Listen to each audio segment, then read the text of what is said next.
Elias Thorne never meant to change the desert. He only offered a single wool blanket and a bowl of thin broth to a fevered child shivering in the dust. Gianna was not just a stray, she was the dying breath of the plains chieftain's bloodline, and Elias gave her life without knowing the cost. He didn't ask for payment. He didn't expect the wind to carry his quiet mercy into the canyons, but the desert remembers every debt. Now the horizon bleeds shadow as 500 silent warriors rise from the sagebrush. Iron-tipped spears form an unbroken ring around his weary cattle. Bandits flee, rustlers turn back. A forgotten homestead has become an untouchable fortress, all because one broken man chose kindness when the world demanded blood. What would you do when gratitude arrives wearing war paint? The trail had cracked long before Elias Thorne's boots touched it. Sunlight pressed down like a heavy hand, baking the dirt into shattered glass and his doubts into the dry earth. He rode with a slow, deliberate rhythm, the leather saddle groaning under the weight of a man who had already lost half his world. The canteen at his hip held just enough water for the herd. The bedroll behind him offered only one thin wool blanket. His supplies were measured in breaths, not miles. Then the wind shifted. It carried a sound too faint for most men, a whimper buried deep in the dust and brittle sagebrush. Elias pulled the reins. He slid from the saddle, boots kicking up pale clouds of grit. There, curled against the roots of a dying juniper, lay a child. Skin flushed the color of burnt copper, lips cracked and dry, eyes shut tight against the relentless glare. She was not moving, not really, just breathing in shallow, desperate pulls. He dropped to his knees. The heat radiating from her small frame was enough to make a hardened frontiersman flinch. He knew the desert. He knew exactly how it took what it wanted. The silence between heartbeats stretched thin. He remembered the winters that took his wife, the drought that took his pride. The land demanded sacrifice every season. He had always given up, but this child was different. She was innocence bleeding into the dirt. He could walk away. He should walk away, yet his boots stayed rooted. His hands moved on their own. He was trading his tomorrow for a stranger's today. The math made no sense, but the soul understood perfectly. He also knew he could ride past. He could save his water, save his broth, keep his thin herd alive through another brutal season. Survival was a cold equation out here. 1 life against 20, always 1 life against 20. His hands trembled as he reached into his pack. He pulled out the rusted tin, poured the last of the thin beef broth into a chipped enamel cup. His own throat burned for a single drop. He ignored it. He lifted her head with careful, calloused fingers. The weight of her was nothing. The weight of the choice was everything. Drink, he whispered it like a quiet prayer. He tilted the cup to her cracked lips. She swallowed once, then again. The desert held its breath. He stripped the thin wool blanket from his saddlebag. It smelled of wood smoke and old rain. He wrapped it around her trembling shoulders. The fever did not break. It only seemed to listen. He did not ask for a name. He did not expect a reward. Mercy was a currency he had long stopped trading, but the wind changed direction. It swept down from the high mesas, carrying the sharp scent of sage and distant storm. Something ancient watched from the ridgeline. Elias felt it settle deep in his bones. He sat beside her as the sky bled orange into purple. He counted the slow rise and fall of her chest, each breath a quiet rebellion against the harsh earth. He did not know what he had just awakened. He only knew he had given what little he had left. The canyons would remember this moment, long after the sun vanished, long after the dust settled. The desert does not forget a debt, and tonight it began to collect. The drafty cabin held the cold like a held breath. the wooden walls groaning against the relentless wind that swept down from the high mesas. Inside, the fire fought a losing battle against the creeping chill, casting long, trembling shadows that danced across the rough-hewn floorboards and the face of a man who had long ago learned to measure time in heartbeats rather than hours. Elias Thorne sat on a worn stool beside a narrow cot, his calloused hands hovering over the small, fevered form wrapped in the only wool blanket he owned.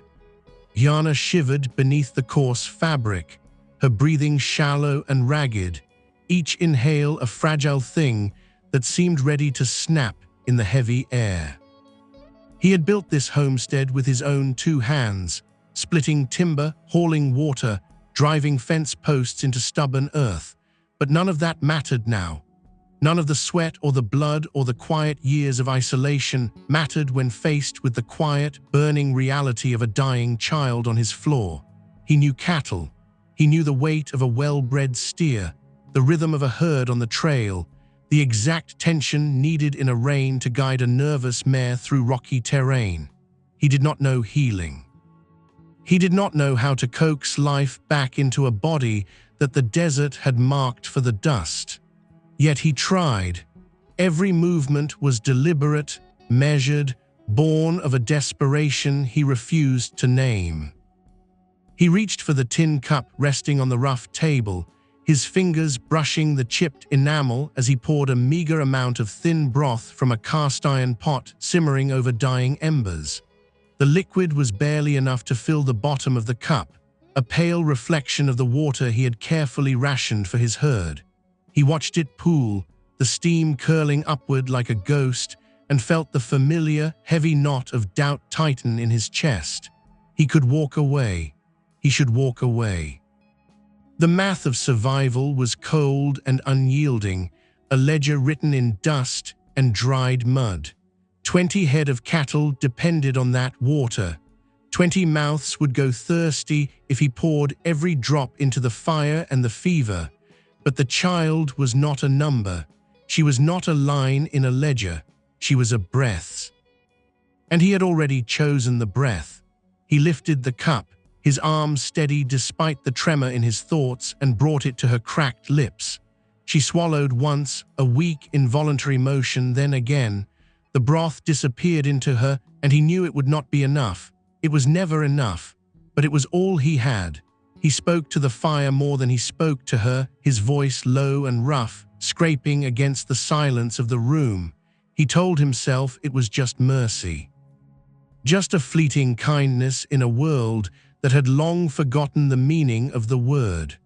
The fire answered with crackling pops and shifting shadows, casting his face in flickering amber and deep charcoal.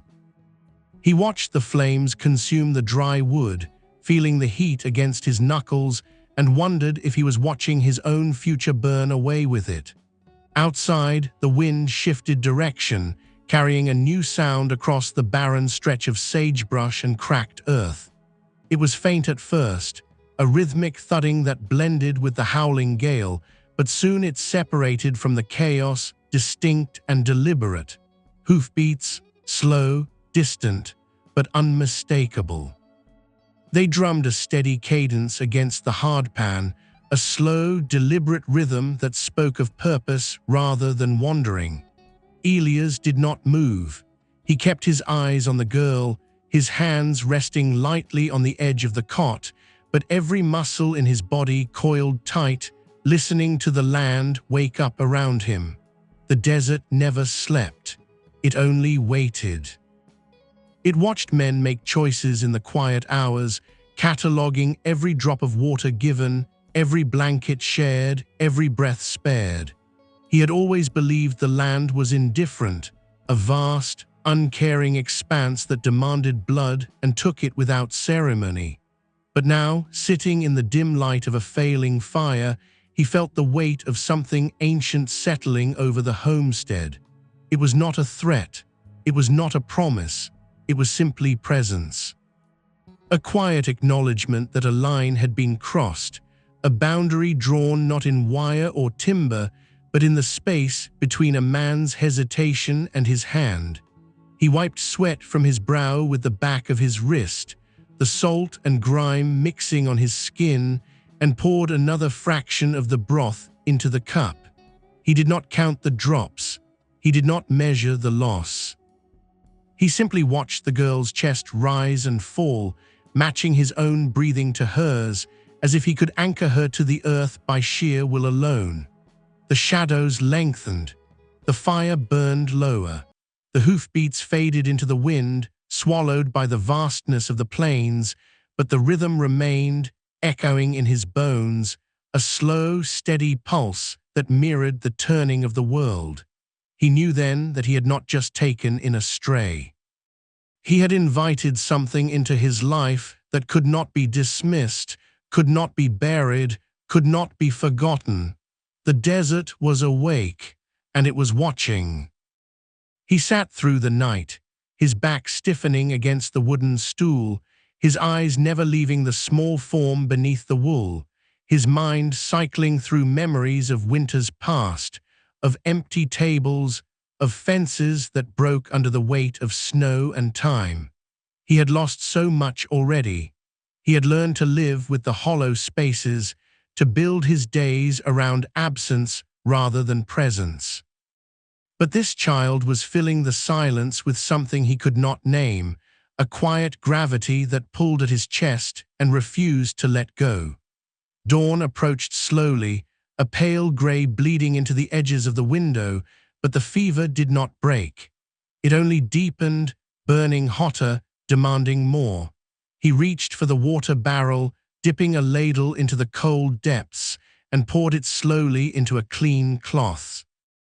He wrung it out, pressing the damp fabric to her forehead, feeling the heat radiate through the cotton and into his palms. He did not flinch. He did not pull away. He held it there, steady and unwavering, as the fire finally died to ash and the room plunged into a cool blue twilight. He spoke again, his voice barely a whisper, lost in the space between the walls and the wind. He told himself it was just a night, just one night of borrowed time. But the land knew better. The wind knew better. The distant hoofbeats returned, closer now, layered with the sound of shifting gravel and the soft scrape of leather against saddle. He did not look out the window. He did not need to. He felt them gathering in the brush, a quiet circle forming around the homestead, drawn by the scent of smoke and the weight of an unspoken debt. He closed his eyes for a moment, just long enough to feel the truth settle into his marrow. He had traded his tomorrow for her today, and the desert was coming to collect. The girl stirred. Her fingers, thin and pale, twitched against the coarse blanket, curling slightly before relaxing again. Her breathing changed, deepening, pulling away from the edge of the cliff and stepping back onto solid ground. Elias leaned forward, his breath catching in his throat, watching as the flush of fever began to fade from her cheeks, replaced by a fragile, exhausted pallor. He did not move. He did not speak. He only watched, his hands resting heavily on his knees as the long night finally surrendered to the morning. The cabin held its breath. The wind stilled, and the land began to remember what had been given. Her eyes opened slowly, heavy with exhaustion but clear, sharp and focused. There was no confusion in her gaze, only a quiet, ancient knowing that seemed to look past the wooden walls and the dying embers, straight into the man who had kept the dark at bay. She did not cry out. She did not reach for water or warmth. She simply turned her head, her dark eyes locking onto his, and held his gaze with a stillness that felt heavier than stone. Elias felt the air shift in the room, thickening with an unspoken understanding that bypassed language and settled directly into his bones. He had expected fear. He had expected confusion. He had not expected this quiet, unwavering recognition. He reached out slowly, his hand hovering over her shoulder, unsure of what to do, unsure of how to bridge the gap between a rancher's callous touch and a child's fragile reality, but she moved first. Her small hand slipped from beneath the wool blanket, pale and trembling, and found his. Her fingers were cold, but her grip was firm, surprisingly strong for a body so weakened by fever. She pulled his hand closer, guiding it away from her shoulder and down toward her chest, where a thin leather cord rested against her collarbone. She fumbled with the knot, her breath coming in shallow, measured pulls until the cord slipped free. She pressed something into his palm. It was smooth, cool, and impossibly heavy. He uncurled his fingers, his eyes dropping to the object resting in his calloused hand. It was a carved obsidian stone, dark as midnight, shaped into a complex spiraling pattern that caught the weak morning light and fractured it into sharp, geometric shadows. It was not a trinket. It was not a child's toy. It was a symbol, worn smooth by generations of hands, carrying the weight of a bloodline that commanded the high mesas and the deep canyons. He felt it settle into his palm like a promise he had never asked for. A vow. He looked up at her, his throat tight, his mind racing through fragments of stories told in saloons, of treaties broken, of tribes that moved like shadows across the desert, feared and respected in equal measure. He had heard the name of the chieftain. He had heard the legends. He had never imagined they would end up in his hands, wrapped in wool and delivered by a dying child. She whispered a single word. It was not English. It was not a language he knew, but it carried a weight that transcended syllables, a resonance that vibrated in the quiet space between them, binding the room, the land, the fire, and the man who had chosen to stay. The blanket was not charity. It never had been. It was an offering. A bridge built across the divide of dust and blood, forged in the quiet hours when a man chose mercy over survival. Elias felt the ground shift beneath his boots, not literally, but in the quiet, tectonic way that reality rearranges itself when a debt is acknowledged. He had unknowingly signed a treaty written in dust and water, in broth and wool, in the space between hesitation and action. He did not know how to respond. He did not know the customs, the rights, the unspoken laws of the people whose daughter had rested on his floor. He only knew the stone in his hand was real. The fever had broken. The land was awake, and he was no longer alone in the desert. She closed her eyes again, her breathing steady, her grip loosening just enough to let him breathe. He did not pull his hand away. He kept the stone pressed against his palm, feeling its cool weight anchor him to the moment, to the truth, to the quiet revolution that had already begun. The sun climbed higher, casting long, golden fingers through the cracks in the walls, painting the dust on the floor in warm, fading light. He listened to her breathe. He listened to the wind outside. He listened to the quiet, steady rhythm of a homestead that had just crossed into a new world. He did not sleep. He did not eat. He sat in the chair, his back rigid, his mind cycling through the implications, the dangers, the uncharted territory he had just stepped into. He knew what came next. He knew the desert did not forgive debts lightly. He knew the men who followed this child would not come with open hands or empty words. They would come with purpose. They would come with silence, and they would expect the same. He stood slowly, his joints protesting the stiffness of the long vigil, and walked to the window. He did not pull back the curtain.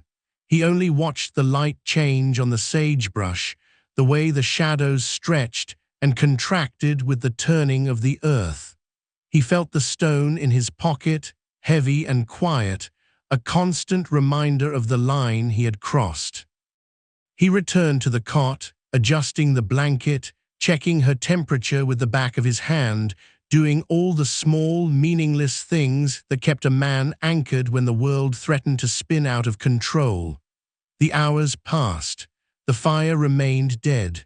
The cabin grew colder, but the silence was different now. It was not empty, it was full of waiting, full of expectation. Full of the quiet, unspoken promise of a debt that would soon be honored. Before dawn broke fully, while the sky was still painted in deep indigo and fading violet, he woke to a shift in the air, a change in the room's weight. He opened his eyes. The cot was empty. The blanket was folded neatly at the foot of the bed, smoothed and arranged with careful, deliberate hands. The girl was gone. He did not panic. He did not call out. He only sat up, his breath steady, his eyes scanning the quiet room as if he expected to see her standing in the corner, watching him with those same sharp, knowing eyes. But there was only dust, only morning light, only the lingering scent of juniper and crushed sage clinging to the wooden walls. He stood, his boots scraping softly against the floor, and walked to the door. He pushed it open, stepping out onto the porch, his eyes sweeping the horizon. Nothing moved. The brush was still. The trail was empty. The only trace of her was the stone in his pocket and the quiet, unshakable certainty that she had not simply vanished. She had returned to the land. She had returned to the shadows that had watched his cabin through the night. He closed his eyes, feeling the wind against his face, tasting the juniper on the air, and understood. The debt had been acknowledged, the offering had been received, and the desert was already moving. He walked to the woodpile, stacking the remaining logs with slow, methodical precision, his mind working through the quiet aftermath of the night. He did not regret his choice. He did not mourn the water or the broth or the blanket. He only felt the weight of what had been set in motion, a quiet current pulling him toward a future he could not map, could not control, could only meet with steady hands and a clear mind. He returned inside, swept the ash from the hearth, and began the day's work. The homestead breathed its usual lonely rhythm. The cattle lowed in the distance. The fence posts stood crooked against the wind. The dust settled on the porch steps. Elias repaired the broken wire with steady, practiced hands, his fingers moving through the rusted strands, twisting the metal until it held, until it was strong enough to bear the weight of the coming season. He counted the head, his eyes tracking the familiar shapes against the pale grass, his mind cataloging the missing, the weak, the ones that had survived the winter only to face a new kind of uncertainty. He watched the horizon. He always watched the horizon. It was a habit born of necessity, a reflex honed by years of isolation and the ever-present threat of men who took what they wanted and left nothing behind. But today, the horizon felt different. It felt alive. It felt like a mirror reflecting the quiet shift that had occurred in the cabin, in the dust, in the space between a man's choice and the land's response. He did not see them at first. They appeared as mirages, heat shimmering over the cracked earth, bending the light into impossible shapes. Then they became dust clouds, pale and drifting, moving against the wind rather than with it. Then they became riders, hard men, cold eyes, empty hands. They came from the east, where the trail broke and the land grew barren, where outlaws and rustlers made their homes in the shadows of the canyons. They rode with purpose, their horses moving in a loose, predatory formation, their eyes scanning the valley with the practiced greed of men who knew exactly what they wanted and exactly how to take it. They wanted the herd, they wanted the water, they wanted the land that stood between them and the next territory. They saw a solitary rancher, they saw a broken fence. They saw a man who looked too tired, too worn, too alone to stand in the way of a dozen armed riders with empty bellies and full holsters. Elias did not run. He did not hide. He walked to the porch, his boots heavy on the wooden steps, his hands moving with deliberate calm as he reached for the rifle leaning against the doorframe. The wood was worn smooth from years of use, the metal cold and familiar, the action clicking into place with a quiet, satisfying snap that echoed in the still air.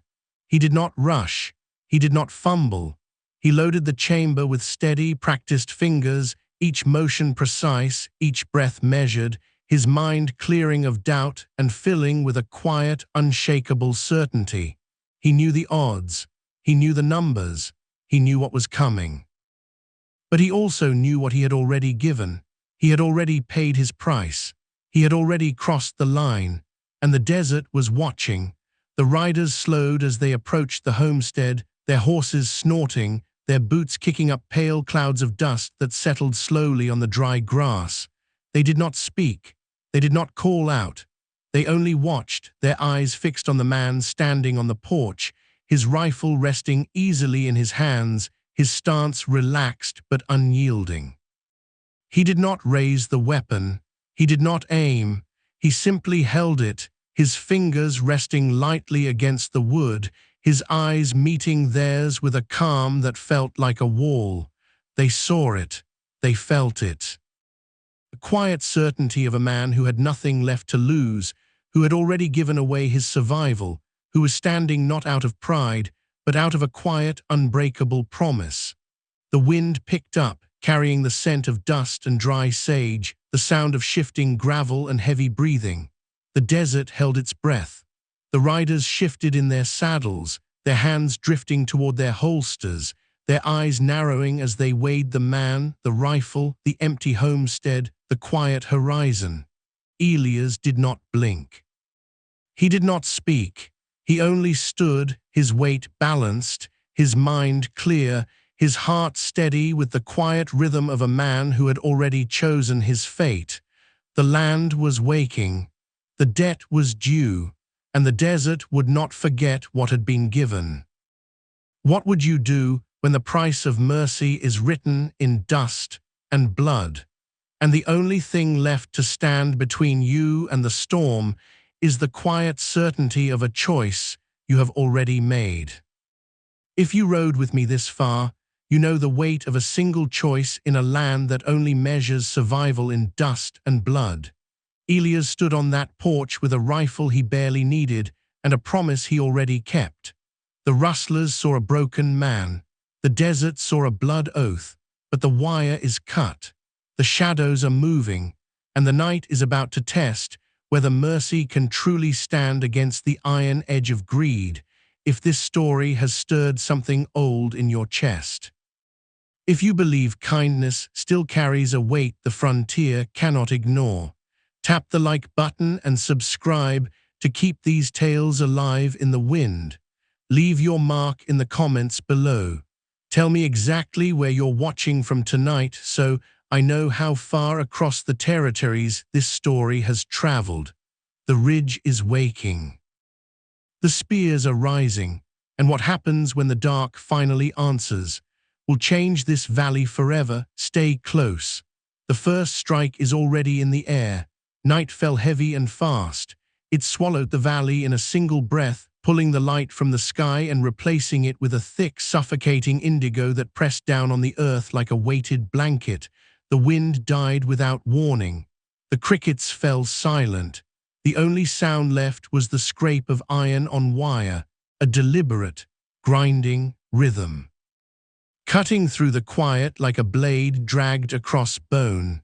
Elias stood on the porch, his boots pressed into the weathered wood, the grain rough beneath his soles. The rifle rested against his shoulder, cold, heavy, familiar. He did not raise it. He did not call out. He simply watched the dark. He knew what was coming. He had felt it in the dust all afternoon. The dry earth had held the shape of hoofprints that did not belong to cattle. The air had carried the sharp tang of sweat and unwashed wool. The horizon had shimmered with a heat that did not match the cooling sky. He had waited. He had listened. He had prepared for this exact moment. The rustlers moved like wolves, low to the ground. shadows slipping past the broken fence line. Their boots kicked up pale clouds of grit that settled slowly in the moonless dark. They worked with practiced ease. Iron cutters snapped the rusted strands one by one. The wire fell slack. The tension bled into the dirt. The boundary was gone. The herd shifted nervously. The steers lowed in the distance, a restless sound that echoed across the flat earth, a chorus of confusion that carried on the still air. The rustlers drove them toward the dry creek. Their voices were low, their commands sharp, their hands heavy on the reins. They wanted the herd. They wanted the water. They wanted the land that stood between them and the next territory. Elias felt the weight of every choice he had made settling on his shoulders. He had given away his water. He had given away his blanket. He had given away his peace. He had traded survival for a stranger's breath, and now they were coming to take the rest.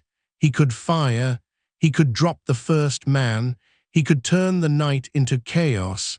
He could let the rifles speak the language of violence he knew so well, but he waited. The tension stretched thin as a bowstring, humming in the air, vibrating in his chest, pulling tight until it threatened to snap. He watched them work. He watched the lead rider signal with a sharp hand motion.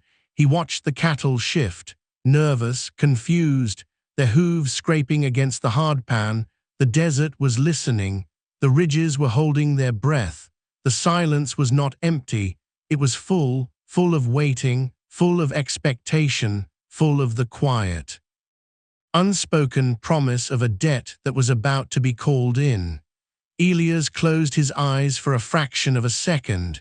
He remembered the broth, the thin, bitter liquid pooling in the chipped enamel cup. He remembered the fever, the heat radiating from a small frame wrapped in coarse wool. He remembered the small hand pressing the obsidian stone into his palm, smooth, cool, impossibly heavy. He had crossed a line he did not know existed. He had signed a treaty in dust and blood. He had offered kindness in a land that only understood blood, and the land does not forgive a broken promise, but it does not forget a gift given freely. The wind shifted. It carried the scent of crushed sage, dry earth, distant rain that would never fall. It carried the sound of shifting gravel on the high ridge, a slow, deliberate scrape, like stone against stone, like breath against glass. The rustlers did not hear it. They were too focused on the herd, too focused on the prize, too focused on the solitary man on the porch who had not yet raised his weapon. They saw weakness. They saw isolation. They saw a man standing alone against the dark. They did not see the ridges. They did not see the shadows gathering in the canyons. They did not see the desert waking up. Then the sky cracked. A gunshot shattered the silence. It did not come from Elias. It did not come from the rustlers. It came from the ridge. A single, sharp report that echoed across the valley, bouncing off the canyon walls, rolling through the brush, settling into the bones of every man standing in the dark. The rustlers froze. Their horses jerked back, snorting, shifting, their hooves scraping against the hardpan. The cattle scattered, then stopped, turning toward the sound. The desert answered. The dark peeled back. Figures emerged from the rock, not 10, not 20, hundreds. They moved without sound. They stepped into the pale light like ghosts given form, wrapped in woven wool and hardened leather, their faces painted in ash and ochre, their eyes fixed on the valley floor. They carried iron-tipped spears that caught the faint starlight and held it like captured fire. They did not shout. They did not draw steel. They simply stood, a silent tide rising from the stone. Elias felt the air leave his lungs. He felt the rifle grow heavy in his hands. He had expected men. He had expected a fight. He had expected to bleed for what was left. He had not expected an army. The rustlers turned their horses slowly, their faces pale, their hands trembling as they reached for their holsters, then stopped, realizing the futility of the gesture. The land was no longer theirs. It never had been. It belonged to the shadows. It belonged to the debt, and the debt had arrived. Elias did not move. He did not speak. He only watched as the warriors stepped onto the valley floor, their boots making no sound against the dust, their formation tight, unbroken, their presence heavy, absolute. The night held its breath. The wind died. The desert had spoken, and the world would never be the same. What happens when the storm you feared becomes the shield you never knew you needed? Dawn bled gold over the valley. It came slowly, a pale wash of amber creeping over the high mesas, painting the dust in warm, fading light. The shadows retreated, the cold lifted, but the valley did not wake to the sound of birds. It woke to the sound of stillness, perfect, unbroken, absolute. The warriors stood in formation, silent, unmoving. Iron-tipped spears glinted like a second sun, catching the morning light and scattering it across the dry earth in sharp, geometric reflections. They did not charge. They did not speak.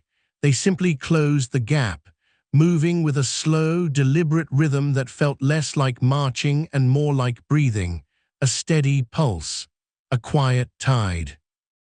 They formed an impenetrable wall around the grazing herd, their boots settling into the dirt, their spears angled outward, a perfect ring of iron and wood that turned a scattered, frightened herd into a protected sanctuary. Elias stepped off the porch. His boots hit the wooden step. The sound echoed in the quiet morning. He did not reach for the rifle. It hung useless at his side. The weight of it felt wrong now, like carrying a word that had already been spoken. The fear in his chest dissolved into a hollow awe. He had spent his life building fences, driving posts into stubborn earth, wiring boundaries to keep the world out. He had measured his survival in distance and height and tension, and now, in a single night, the desert had replaced his wire with iron, his solitude with an army, his isolation with a covenant. The rustlers sat on their horses, their hands resting on their saddles, their weapons forgotten, their eyes wide with a quiet, dawning realization. This was not a standoff. It was not a negotiation. It was not a display of force meant to provoke. It was a sanctuary built on broth and blanket, forged in fever and silence, honored in spears and stone. Elias walked forward, his steps slow, measured, each boot fall deliberate. He felt the eyes of the warriors turn to him, not hostile, not welcoming, simply present, acknowledging. He stopped at the edge of the ring. The air between him and the first spear felt thick, heavy with history, heavy with the weight of a promise kept. He looked at the cattle. They grazed calmly, unbothered, as if they had always belonged here. As if they had always been watched over by hands that did not carry whips, but carried spears. He closed his eyes. He let the morning sun warm his face. He felt the wind move through the brush, carrying the scent of sage, of dust, of something ancient and unbroken. He had always believed the land was indifferent, that it demanded sacrifice and offered nothing in return. He had been wrong. The land remembers. It catalogues every kindness, every cruelty, every choice made in the quiet hours when no one is watching, and when the time comes it answers, not with words, not with promises, but with presence. The rustlers shifted in their saddles. One of them reached for a canteen, stopped, lowered his hand. Another turned his horse, looked back toward the ridge, then forward again, toward the ring, toward the spears, toward the man who stood at the center of it all. They understood now. They could not break through. They would not try. The valley was no longer open ground. It was hallowed earth, guarded by men who had crossed mountains and canyons to keep a vow written in dust and water. Elias opened his eyes. He looked at the nearest warrior. a young man.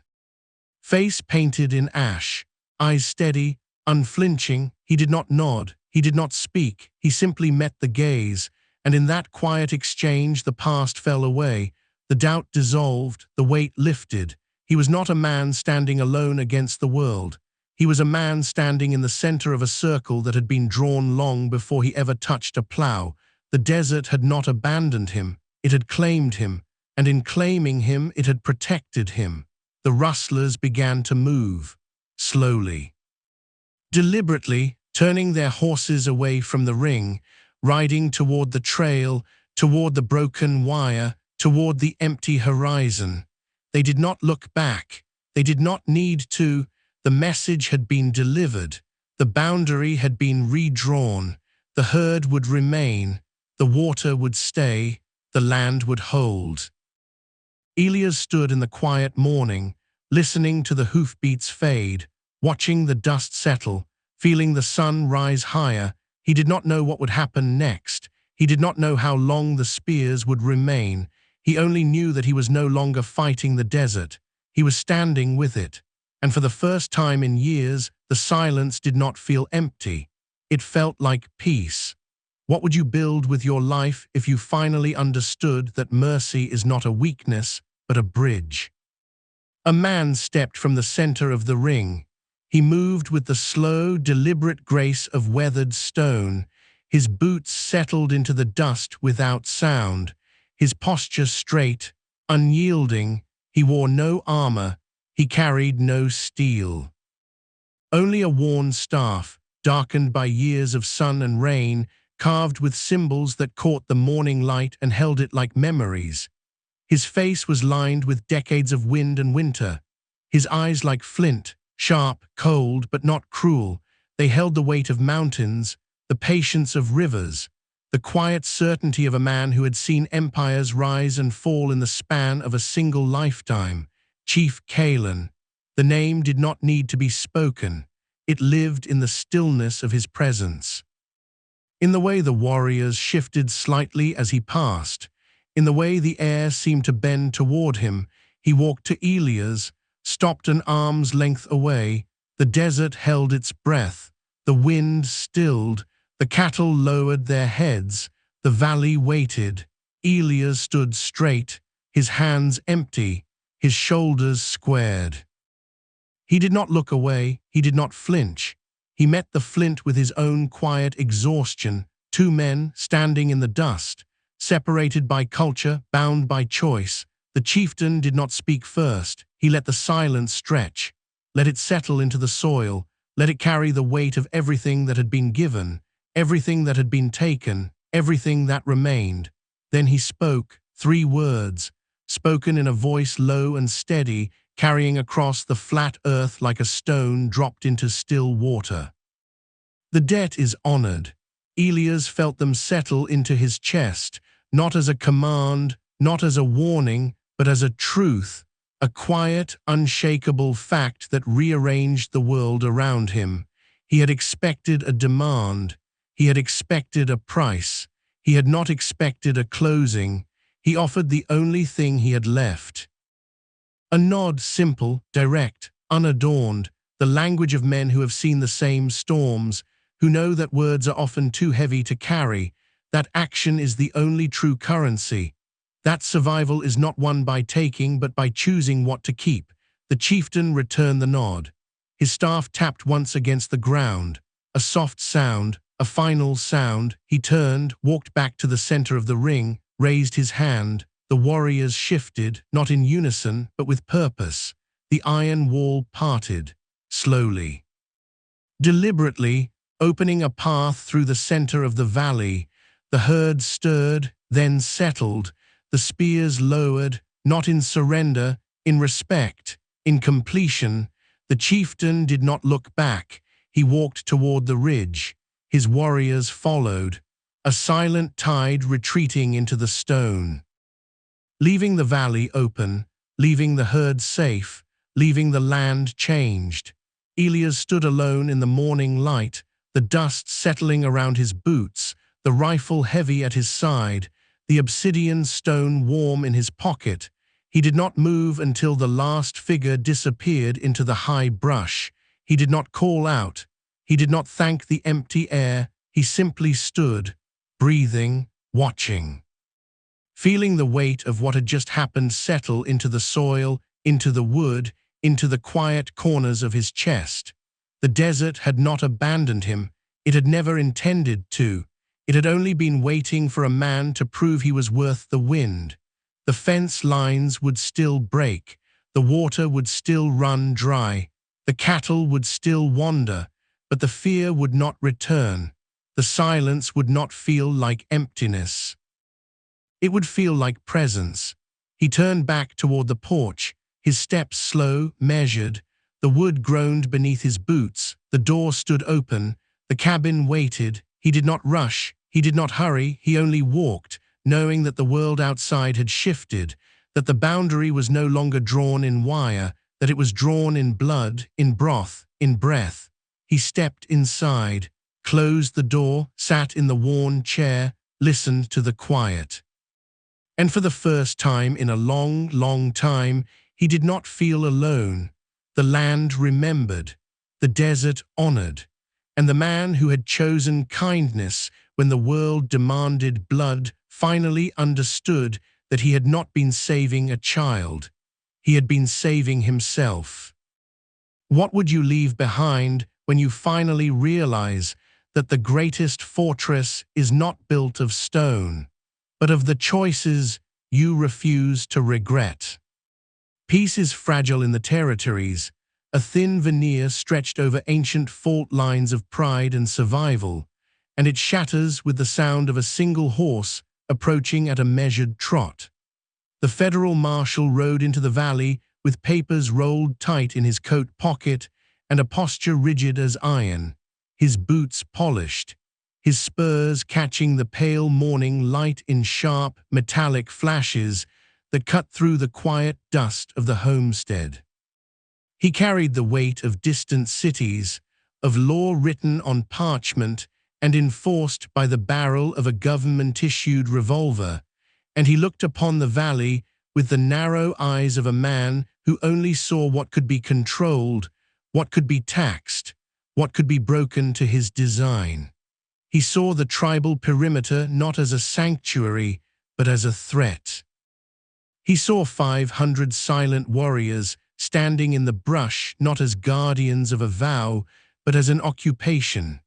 He saw a broken fence, a weary rancher, and a herd of cattle that belonged to no federal register, and his mind immediately began drafting the language of confiscation, of dispersal, of war.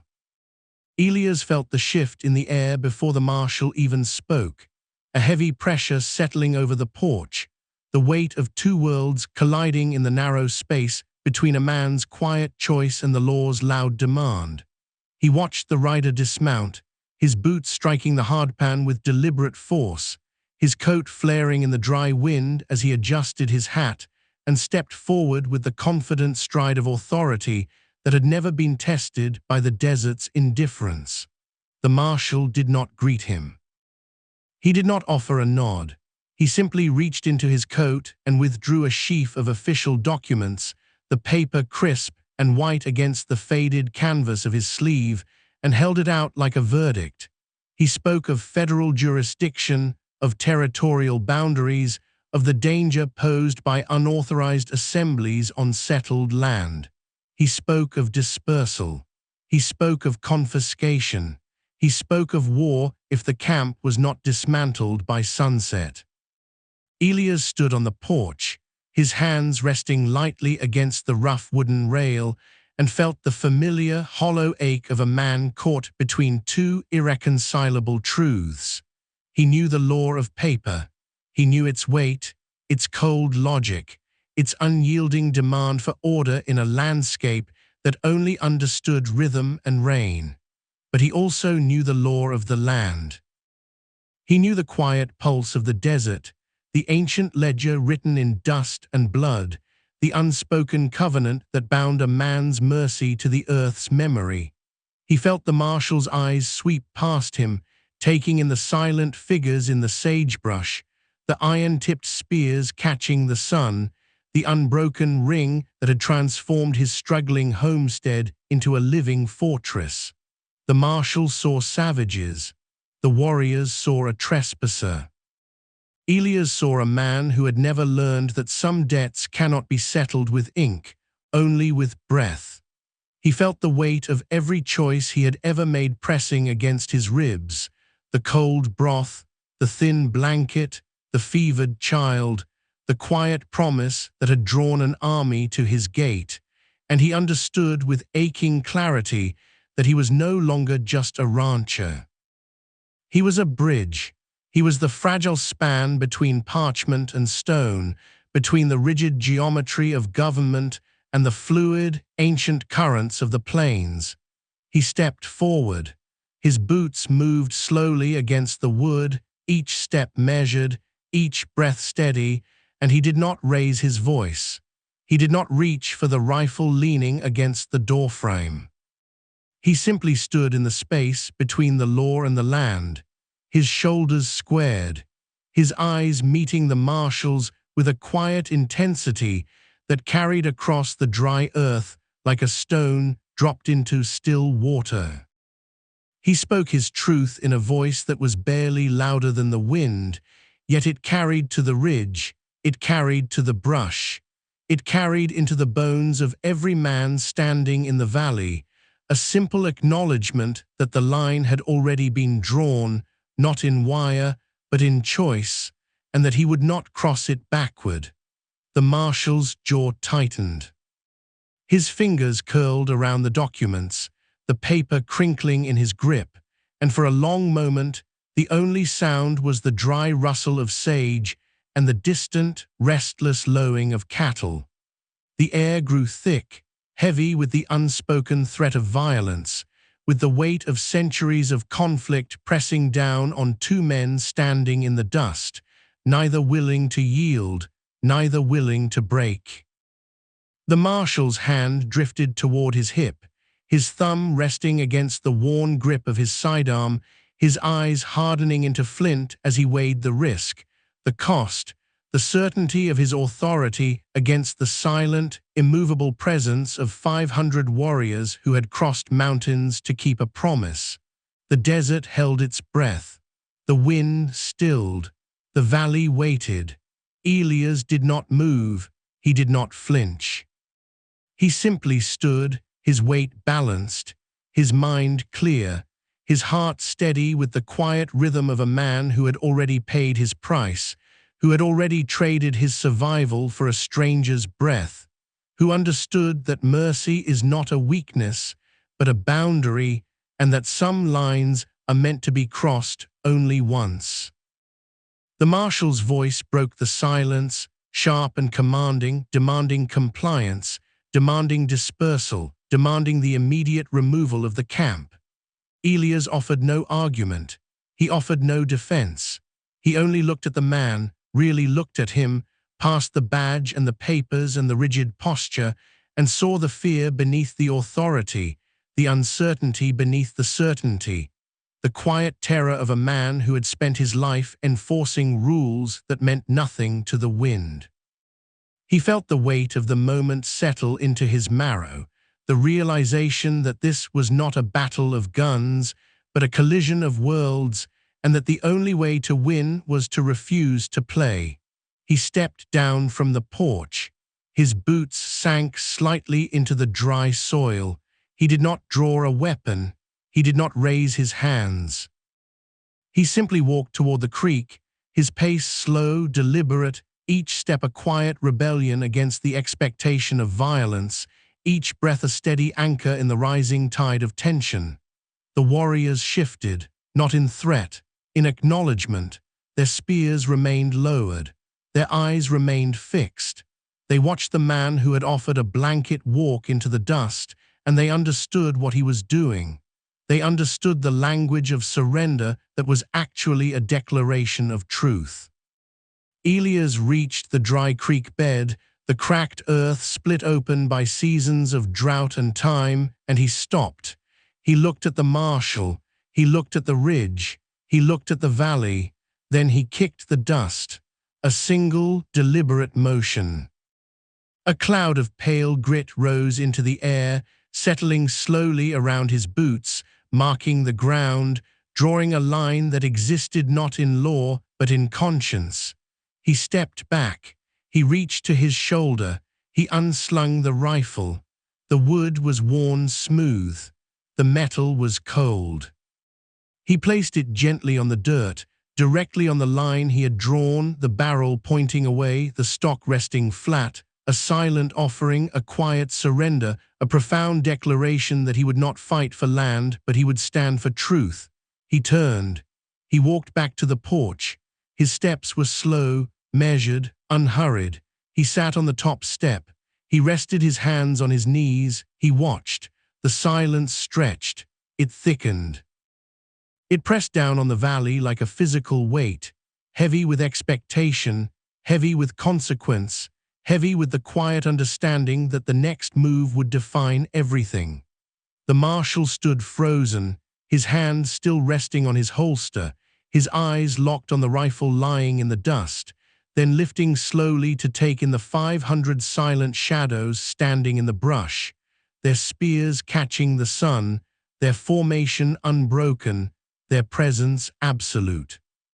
He looked at the papers in his other hand, the official seal, the federal authority, the rigid geometry of a world that demanded obedience. He looked at the rifle on the line. He looked at the warriors. He looked at the rancher sitting quietly on the porch, a man who had already given away his survival, who had already crossed the line, who had nothing left to lose and everything left to prove. The wind picked up, howling across the hardpan, carrying the scent of dry earth and distant storm, carrying the sound of shifting gravel and heavy breathing, carrying the weight of a choice that was no longer his to make. The Marshal's shoulders sagged, just slightly, just enough. His hand fell away from his holster. He closed his eyes for a fraction of a second, feeling the impossible pressure of a standoff that could not be won with steel, could not be resolved with orders, could only be acknowledged with retreat. He holstered his weapon. The leather flap clicked shut. He turned. He walked to his horse. He mounted. He did not look back. He rode away. The dust settled. The desert exhaled. The valley breathed. Elias remained on the porch, his eyes fixed on the horizon, his chest rising and falling in a slow, steady rhythm, his hands resting lightly on his knees, his mind clearing of the last remnants of fear, of the last echoes of doubt, of the last weight of a world that had tried to break him and found only stone. The warriors did not cheer. They did not move. They simply held their ground, silent and unwavering, their presence a quiet testament to a debt that had been honored, to a promise that had been kept, to a bond that had been forged in broth and blanket and sealed in dust. The land remembered, the desert honored. And the man who had chosen kindness when the world demanded blood finally understood that he had not been saving a child. He had been saving himself. Seasons turn without warning in the territories, shifting from the brutal heat of summer to the biting chill of winter, then back again to the fragile green of spring, each cycle washing over the valley like a tide that never truly recedes, only retreats to gather strength before returning. The fence lines grew weak. The wire rusted. The posts leaned into the wind. The cattle grazed in the tall grass, their hooves treading paths that blurred the boundaries between pasture and wild, between owned and free, between man and earth. But the spears never left. They shifted with the herd. They moved with the water. They watched the sky. They did not stand in rigid formation every day. They did not need to. They became part of the landscape, quiet shadows in the brush, steady presences on the ridge, a living perimeter that breathed with the land, that adapted to the seasons, that guarded not out of duty, but out of gratitude. Elias no longer counted head, he counted breath. He measured the days not in profit or loss, but in the quiet rhythm of morning mist and evening fire, in the sound of cattle moving across open ground without fear, in the sight of riders watching the water holes from the high mesas, in the knowledge that he was no longer fighting the desert, but standing with it. The homestead was no longer a man's struggle against the wild. It was a testament. A bridge built on broth and a blanket, forged in fever and silence, honored in iron and earth. He repaired the cabin walls with weathered timber. He stacked firewood against the cold. He sat on the porch in the evenings, watching the sun dip below the high mesas, painting the valley in copper and fire, casting long shadows that stretched across the dry grass like the fingers of an ancient hand reaching out to touch what it had claimed. He felt the weight of the years settle into his bones, not as a burden, but as a quiet accumulation of days lived with purpose, of choices made without regret, of a life that had been fractured and rebuilt into something stronger, something deeper, something that belonged to the land as much as it belonged to him. The warriors came and went. They were not a permanent garrison. They were a flowing current, a quiet pulse that moved with the needs of the herd, with the seasons of the plains, with the unspoken rhythm of a covenant that required no paper, no seal, no signature. They left food on his porch during the harsh winters. They warned him of dry spells by shifting the cattle toward the deeper water. They watched the sky for storms and moved the herd before the rain fell. They did not speak. They did not need to. Their actions were the language, their presence the proof, their silence the bond. Elias learned to read the land differently. He learned to watch the birds for signs of weather. He learned to listen to the wind for the approach of riders. He learned to trust the quiet movements in the brush, not as threats, but as guardians, not as strangers, but as kin. He stopped seeing the desert as an adversary. He began to see it as a partner. He understood that survival was not about domination, but about harmony, not about control, but about respect, not about taking, but about giving. The valley thrived. The cattle grew strong. The water held. The fences remained broken, but they were no longer needed. The boundary was no longer drawn in wire. It was drawn in blood, in broth, in breath, and it held. Years passed, the homestead aged, the wood darkened, the roof sagged. The porch steps wore smooth beneath his boots, but the spirit of the place never faded. It only deepened, it only grew.